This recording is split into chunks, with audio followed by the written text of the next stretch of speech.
ainda da Globo, vocês dois trabalham na Globo há alguns anos já, né? Já para 10. 10 8 anos. anos. 8 anos. Falo para você.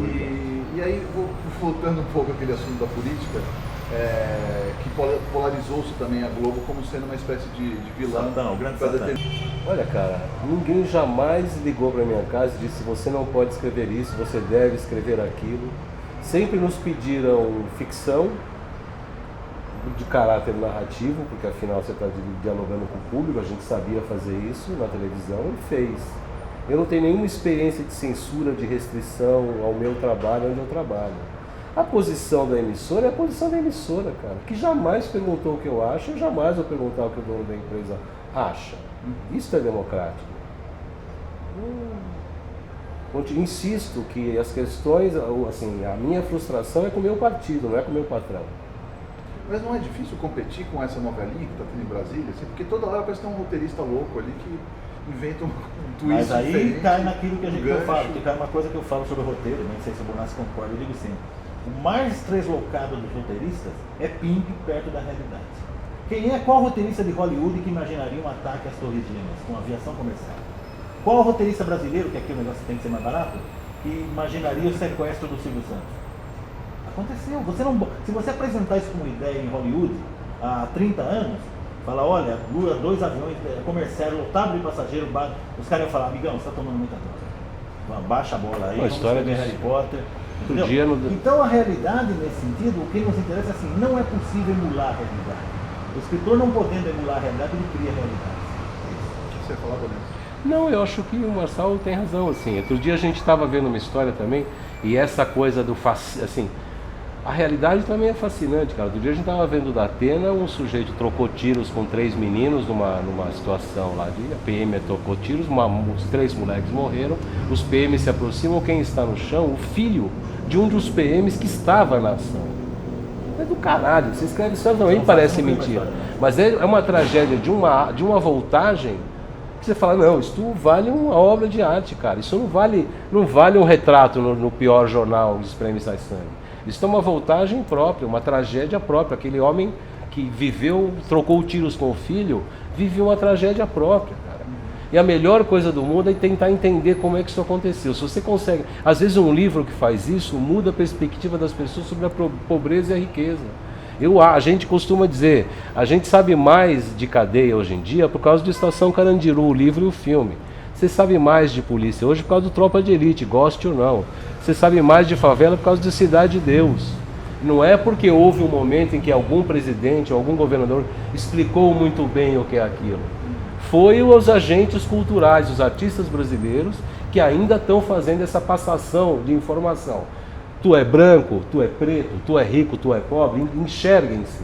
Isso quem tem feito, cara, apesar das besteiras, é o cinema brasileiro, a literatura brasileira, o teatro brasileiro, cara. Isso é, entendeu? Então não tem... Vocês gostam desses programas policiais? Assim, isso é uma coisa que... Não é uma coisa comum.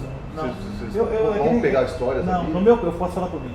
O que acontece ali é o seguinte, eu vejo os telejornais da noite, eu ainda vejo TV aberta. Né? Minha filha, por exemplo, não assiste TV aberta. Nem sabe da existência da TV aberta. Tá certo, na idade dela, é o espírito que tem. Mas eu gosto de ver o Jornal da Bandeirantes. Então, como eu ligo um pouco antes, eu pego um pedaço da Atena, eu vejo da Atena, mas pessoalmente não me interessa por aquilo. Eu fui repórter policial, não vai conseguir me escandalizar com aquilo. E o mesmo vale para novela, eu não vejo novela. Mas como eu quero ver o começo do Jornal Nacional, eu acabo pegando um rapicho da novela. E de vez em quando eu faço um comentário e falo, olha que interessante, está acontecendo isso. Mas eu não tenho interesse nisso. Nada de escandaliza, Marcelo? Tem coisa que me escandaliza, mas eu posso contar fora do programa. E você, Bonassi, alguma coisa te escandaliza hoje? Não, eu sou um cara que gosto de ver imagens fortes, procuro isso na internet, tenho uma excitação meio erótica com violência e tal. Então eu tenho visto um material do Corpo de Bombeiros, por exemplo, que eu não consegui ver até o fim. Gente expirando, gente morrendo em situações de desastre. Isso tem disponibilidade de material muito fácil na rede, na internet. Você começa digitando do Corpo de Bombeiros? Por exemplo, você começa digitando acidentes de carro e termina em gente expirando.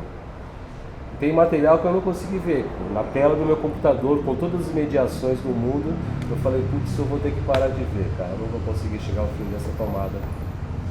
Então eu vejo isso, eu vejo coisas, ainda acho que esse espanto é um material sobre o qual, o meu espanto sobre as coisas é o princípio de algo para escrever. Agora, vocês dois escreveram Força Tarefa, O Caçador, né? São séries de TV que abordam assuntos criminais, policiais. Imagino que vocês podem estar confortáveis para responder. O que é possível fazer com a polícia militar? É possível desmilitarizar a polícia? A gente pode caminhar para esse lado? Cara, eu adoraria dizer que sim. A malandragem costuma dizer, a gente acerta com a civil e apanha da PM. Isto na sociedade pega bem. Dá à PM o estatuto de alguma coisa menos corruptível, de maior ação contra a violência que a população recebe por parte dos criminosos. Esse é o jogo que está no real.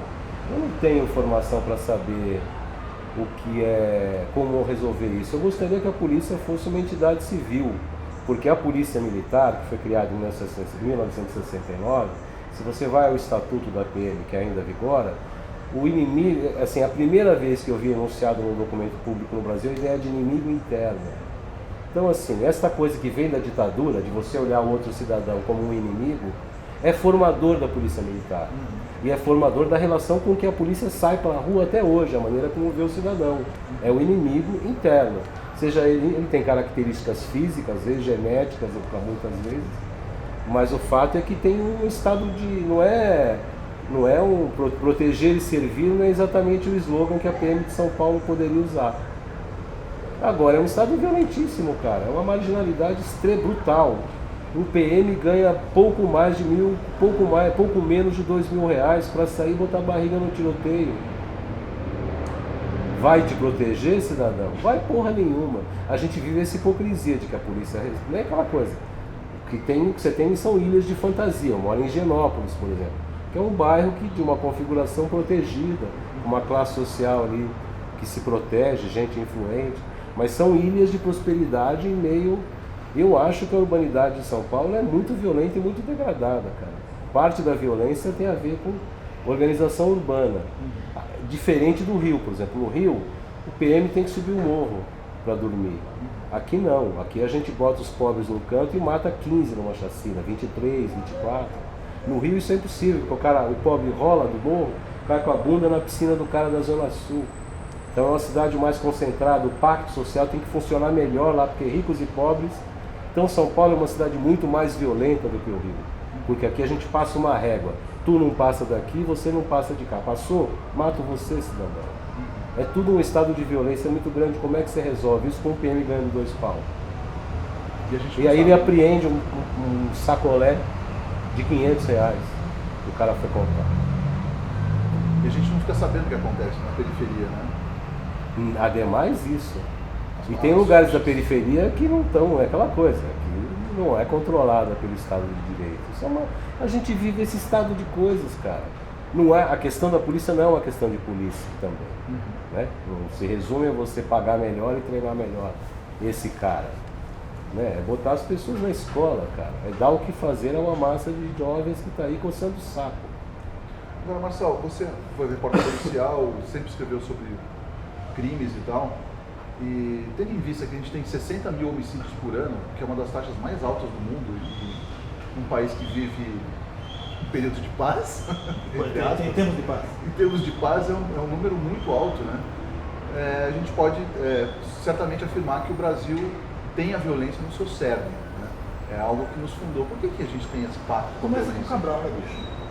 Porque ele não conseguiu trocar espelhinho e mandou os bandeirantes em cima, não é assim? Nós fomos forjados numa história de violência. Na verdade é isso. Eu outro dia estava brincando com a presença da violência na história do homem. Se você é crente, o primeiro casal foi expulso debaixo de espada no paraíso. Já é um ato de violência. Caim matou Abel, como dizia Milor Fernandes, eliminou um quarto da humanidade. E nem a julgamento foi. Então a violência, eu acho que ela é parte, é o nosso lado animal.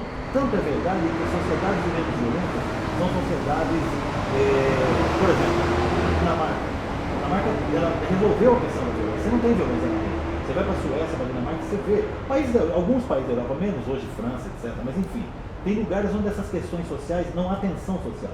No entanto, o índice de suicídio é altíssimo, que também é uma violência, a autoviolência. Então, na verdade, eu acho que a violência faz parte da gente. O que nos impele é tentar o processo de civilização, para cada vez mais afastar isso. Mas não significa que você consiga se eximir do seu lado animal. Para mim está ligado ao nosso lado animal, há uma pulsão do nosso lado animal. Talvez Freud fale melhor sobre isso. Eu começo a ver, por exemplo, os meus vizinhos lá do prédio, que a gente rica, porque cada apartamento daquele lá custa 3 milhões. Aí eles começam a sair na sacada, primeiro pelo futebol, que é uma besteira, que deveria ser objeto de diversão, de jogo, um brigando com o outro. Agora é na política. Eu vi nos panelados aí que o cara sai para brigar com o outro e começa dizendo assim, olha que acabam os argumentos, ou os palavrões, vamos descer e resolver lá embaixo. E eu começo a olhar e falei, tudo gente bem, é um engenheiro, médico. Então é meio inacreditável você ver como a violência se manifesta a despeito desse verniz civilizatório que o cara exibe, porque ele estudou, ele tem curso superior, mas aí você vai pro trânsito, você está parado no trânsito, o cara está com puta carrão, você olha para ele e fala, o que foi? Então, ou seja, há uma tensão na convivência humana que não tem como separar. Eu acho que assim, o que nos salva é a educação, é o cara ir atrás de evoluir, de pensar melhor, de entender o outro, olhar o outro, enxergar o outro. Agora, enquanto você tiver essas diferenças, a tensão social se encarrega de disseminar isso.